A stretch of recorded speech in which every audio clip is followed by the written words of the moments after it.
আজকে অনেক বড় একটা কাজ করতে চলেছি, সেটা হচ্ছে এই অ্যাকোরিয়ামটাকে এখান থেকে নামানো। এবার এই অ্যাকোরিয়ামটা এখান থেকে কেন নামাবো, তার কারণ হচ্ছে এই অ্যাকোরিয়ামটা যার ওপরে রয়েছে, মানে লোহার একটা স্ট্যান্ডের ওপরে, এটা বানিয়েছিলাম প্রায় 4-5 বছর আগে। তো টানা একভাবে এরমভাবে রয়েছে, তো জং পড়ে পুরো নষ্ট মতন হয়ে গেছে। এবার কতটা নষ্ট হয়েছে আমি জানি না।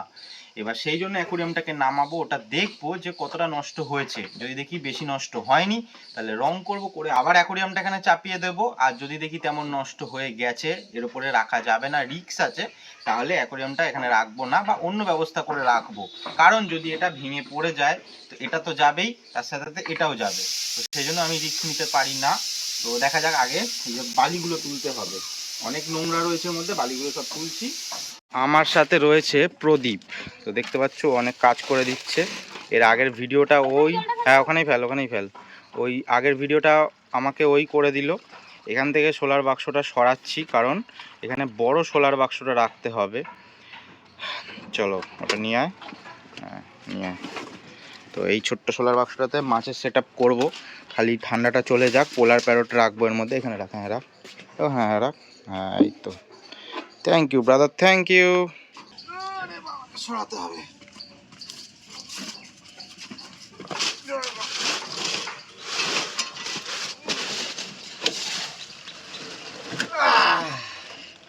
ওরে বাবা রে,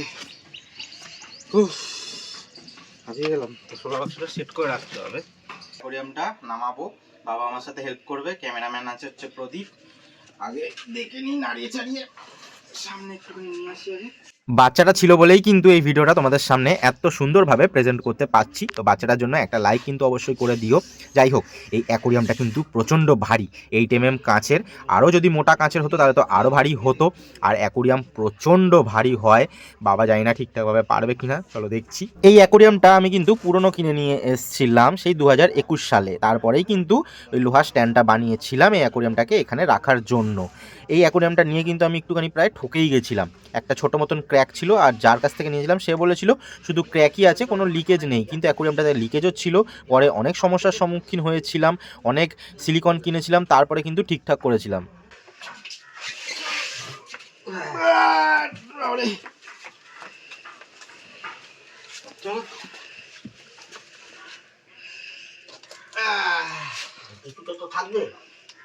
জানি না ভিডিওটা কেমন হলো, কিন্তু করে দিয়েছে হচ্ছে প্রদীপ। যাক, যেটাই হোক করে তো দিয়েছে। শোলাগুলো তোল তো, একটা একটা করে শোলাগুলো তোল। মধ্যিখানটাকে তোল, মধ্যিখানটাকে তোল, হ্যাঁ মধ্যিখানটা তোল, উঠবে। উঠছে না, দাঁড়া দাঁড়া, ভেঙে যাবে, কাঠ শুদ্ধ তুলতে হবে। দাঁড়া দাঁড়া দাঁড়া দাঁড়া দাঁড়া, এই তো ও তুলেছে কাঠ শুদ্ধ। তোল, ওর এর ওপর রাখ, হ্যাঁ ঠিক আছে, হ্যাঁ এর ওপর রাখ না তো, ঠিক আছে ওখানেই রাখ। তোল, ওইটাও তোল। তো স্ট্যান্ডটার কি অবস্থা সেটাই হচ্ছে আসল দেখার, কারণ এত বছর ধরে রয়েছে আর খুব জল খায়।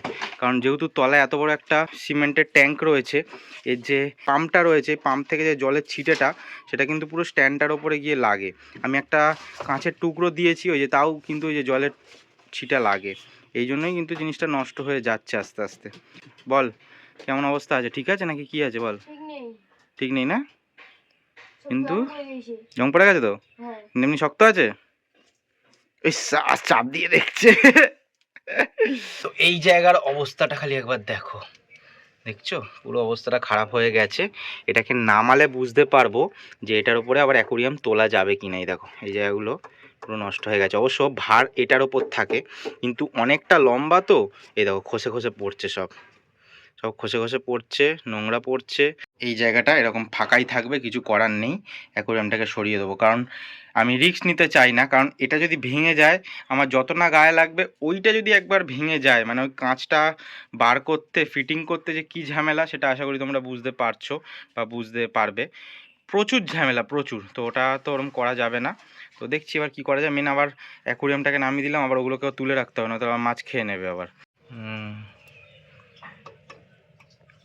ভালো নেই, রং করতে হবে ঘষে। হুম, ভালো নেই, মিশে রং করতে হবে। রং করতে হবে। হুম।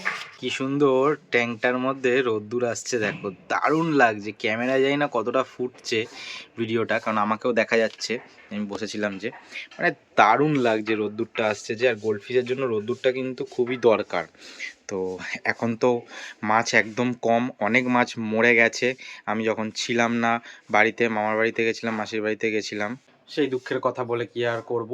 তো যাই হোক, শীতটা চলে গেলে অন্য মাছ কিন্তু এর মধ্যে রাখবো, যেমন হচ্ছে সিলভার শার্ক, যেগুলো আগের দিন নিয়ে আসলাম, আর হচ্ছে টিনফল বার্ব, এগুলো রাখবো, কারণ এগুলো কিন্তু অনেক বড় হয়। আমি অল্প মাছ রাখবো আর বড় বড় মাছ রাখবো, এটাই প্ল্যান আছে। সবটা তোমরা আপডেট পাবে। এখানে ফিল্টার সিস্টেমটা হেভি করব, জল তাহলে একদম ক্রিস্টাল ক্লিয়ার থাকবে। আর বড় মাছের জন্য কিন্তু জল ক্রিস্টাল ক্লিয়ার রাখা খুব দরকার, আর বড় মাছ জল তাড়াতাড়ি নোংরা করে। এই যে একটা বালতি দেখতে পাচ্ছ, এই বালতিটা তো থাকবেই, ভাবছি এর সাথে আর একটা বড় ড্রাম যদি পারি, এই ড্রামটা এখানে সেট করব, তাহলে কি দুটো ফিল্টার মিডিয়া হলে অনেক কিন্তু জল পরিষ্কার হবে। আরও আপাতত এই সব জিনিস সরাতে হবে, দেখতে পাচ্ছ কি অবস্থা হয়ে রয়েছে। তারপরে আসছি, মা চলে আসছে বাড়ি, এবার মার কাছে জেনে নেব যে কেমন লাগছে। পুরো সেই মনে হচ্ছে কি একটা, মানে সেই কি লাগলে দুর্ভিক্ষ ধুধু লাগলে ধুধু ধুধু করছে। ধুধু করছে এখানে, কেমন তা এখানে ভাবছি অ্যাকোরিয়ামটা রাখবো না, তাহলে কি ভালো হবে? এরকমই বাজে লাগবে, এরকমই ফাঁকা থাকবে, বাজে লাগবে। কাজে লাগবে। তাহলে এখন একটা ডেকোরেশন করতে হবে, হ্যাঁ, অন্য ডেকোরেশন করতে হবে। ডেকোরেশন হয়তো ভালোই, তো পেছন দিকটা এরকম কাঠ আছে, উম, এরকম থাকবে। এখানে বড় বড় দুটো ড্রাম বসাবো, যাতে ফিল্টার হয়ে জলটা পড়ে। ওখানটা সুন্দর সিনারি দিতে হবে, গাছ লাগাতে হবে, তবেই ভালো লাগবে। বাহ! ফাঁকা না এত। কিন্তু এই অ্যাকোরিয়ামটাকে রাখবো কোথায়? কোন অ্যাকোরিয়ামটাকে? এই যে অ্যাকোরিয়ামটাকে, দিয়ে দিবি। অ্যাকোরিয়ামটার মধ্যে দেখো কত জিনিস রয়েছে, সব ঢুকিয়ে রেখে দিয়েছি, সব ফিল্টার মিডিয়াগুলো। তাহলে এখানটা কত আর লোহারটা দেখেছো, লোহার স্ট্রাকচারটাকে কেমন জং পড়ে পড়ে সব হয়েছে, বেরিয়েছে। ঠিকঠাক করে রং করে দিতে হবে। ওই তো রং করবো। তারপর আবার না, এখনো পুরো ঠিক আছে ওটা, ওটাকে রং কর। রং করবো তো, ওটা ঘষে মেজে করতে হবে। করে আর দেখেছো কেমন পুরো জং পড়ে পড়ে সব বেরিয়েছে। দেখলাম তো। আচ্ছা, যে জিনিসটা তোমাদের বলাই হয়নি, মা আজকে আবার গেছিল হসপিটালে। তোমাদের এর আগের সোমবারের ব্লগে বলেছিলাম যে মা গেছিল হসপিটালে, আবার এক সপ্তাহ বাদে হসপিটালে যাবে। বলো কি বলেছে ডাক্তার? ডাক্তার জিজ্ঞেস করছে কেমন আছি না আছি, ডাক্তারকে বললাম আগের থেকে একটু ভালো, কিন্তু পুরোপুরি তো এখনো সুস্থ হয়নি। এবারে আরো বেশি ওষুধ দিয়েছে, তাই তো? হ্যাঁ, এবারে আরো মানে কড়া ট্যাবলেট দিয়েছে, মানে অ্যান্টিবায়োটিক। মানে অ্যান্টিবায়োটিক এর আগেও দিয়েছিল, এবারে আরো কড়া অ্যান্টিবায়োটিক ভালো দিয়েছে, যাতে আবার ডাক্তারবাবু বললেন যে আবার কি বলেছে, এক সপ্তাহ বাদে যেতে। ওষুধগুলো শেষ হলে যদি ভালো মানে প্রয়োজন মনে আর করে, স্টোন অল্প অল্প ছিল, স্টোন ছিল, ওগুলো বার করেছে, বের করেছে। ঠিক আছে, আরো এখনো আছে ভেতরে। ঠিক আছে। অতএব ডাক্তারবাবু বললো মারাত্মকই। আর আজকে কি খাবে?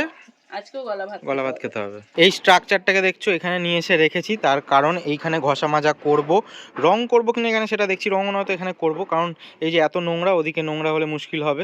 তো এখানে তাও ঠিক আছে, নোংরা হলেও কোনো অসুবিধা হবে না। তো এটাকে ঘষে মেজে দেখতে হবে কতটা ঠিকঠাক আছে। অবশ্য আমি দেখলাম একদম মজবুত আছে, জাস্ট একটা পাতলা পাতলা করে চকলা উঠছে, কিন্তু ওতে কোনো অসুবিধা নেই। এরপর কিন্তু অ্যাকোরিয়াম রাখা যাবে, কিন্তু আমি রাখবো কিনা সেটা দেখছি। এখন জাস্ট খাওয়া দাওয়ার ভিডিওটা করছি একটাই কারণে, যে মা কি খাচ্ছে, কারণ ডাক্তার বলেছে সব একদম সিদ্ধ সাদ্দা খেতে, গলা খেতে, কিন্তু একদম পুরো গলা নরম তো করেনি, খিচুড়ির মতন করেছে। তো এটা একদম নরম হয়েছে জিনিসটা। সব সবজি দিয়েছি, হ্যাঁ, বিট গাজর সব, ডাল চাল, তোর তুই ভাত করেছিস, ওই ভাত দিয়ে দিয়েছি একটু, সব সবজি দিয়ে প্রেসারে সিটি মারলাম। আর কি খাবে ওটাই দিয়ে? একটু ঘি দিয়ে নিলাম। আচ্ছা, আর আমরা কি খাবো? তোরা মাছ মাংস ডাল বাঁধাকপি, বাহ, এত কিছু। এখন বসে পড়েছি এইটাকে পরিষ্কার করার জন্য। এর মধ্যে এমন চকলা চকলা হয়ে রয়েছে, এগুলোকে প্রথমে এই যে ব্লেড দিয়ে ঘষতে হচ্ছে। ঘষা হয়ে গেলে তারপরে আবার এই দেখো এত কিছু পেপার নিয়েছি, এই যে প্রথমে এইটা মোটা আছে, পাতলা আছে, ঘষে ঘষে ঘষে ঘষে করতে হবে। ভাবলাম কালকেই রং করব, কালকে মনে হচ্ছে হবে না, কালকেও সারাদিন ঘষতে হবে, তারপরে রং করা যাবে। 1 hour later. প্রায় 1 ঘন্টা বাদে আসলাম, দেখতে পাচ্ছ এই লোহার স্ট্রাকচারটা এখানে নেই। কোথায়? এইখানে। তো কি করলাম, ঘষা মাজা করে এই যে বালতি দেখতে পাচ্ছ, এখানে একদম পরিষ্কার করে ধুলাম, ধুইয়ে এখানে রেখে দিয়েছি। তার কারণ অনেক ধুলোবালি থাকে, সেগুলো যাতে চলে যায়। এইবার এখানে রেখে দিলাম, শুকিয়েও যাবে, কালকে রং করতে পারবো। সিরিয়াসলি বলছি, ভেবেছিলাম কালকে সারাদিন ঘষতে লাগবে বা কালকে করব, কিন্তু মানে তাড়াতাড়ি করে নিলাম, কারণ ওইখানে জায়গাটা ফাঁকা রয়েছে, আমি কোনো রকমে চাপা দিয়ে রেখেছি। মাছগুলোকে কিন্তু মেরে দিতে পারে ভাম, সাপ, বেজি, আরও অনেক কিছু শুকোতে। তো সেই জন্য তাড়াতাড়ি করে করতে হবে, কালকে রং করলে কালকে শুকাবে না, 1-2 দিন সময় লাগবে। তো অনেকটা লং প্রসেস আছে, তোমাদেরকে অল্প অল্প করে দেখাবো। আজকের জন্য এবার বলছি টাটা।